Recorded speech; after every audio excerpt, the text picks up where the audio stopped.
कृष्ण रात में सोते समय अचानक नींद में राधे राधे बोलने लगे। भगवान कृष्ण की पत्नी रुक्मणी ने जब सुना तो उन्हें बहुत आश्चर्य हुआ। उन्होंने भगवान की यह बात अन्य सभी रानियों को भी बताई।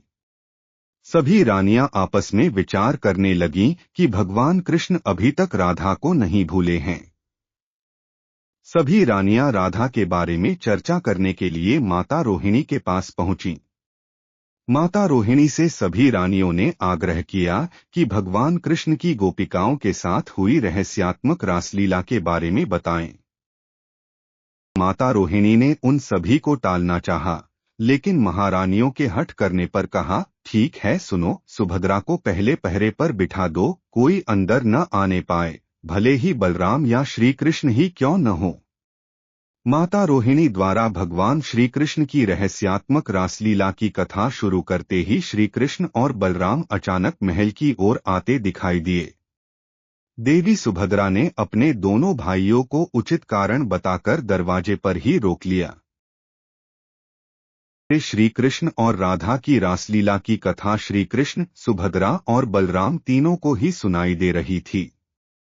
उसको सुनने से श्री कृष्ण और बलराम के अंग अंग में अद्भुत प्रेम रस का उद्भव होने लगा। साथ ही बहन सुभद्रा भी भाव विह्वल होने लगी।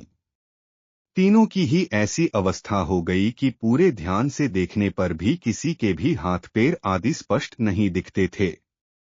अचानक वहां पर देवऋषि नारद वहां आ गए। नारद जी को देखकर तीनों पूर्ण चेतना में वापस लौटे।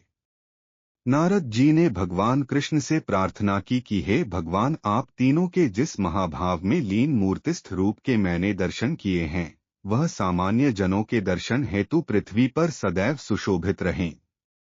भगवान श्री कृष्ण ने तथास्तु कह दिया।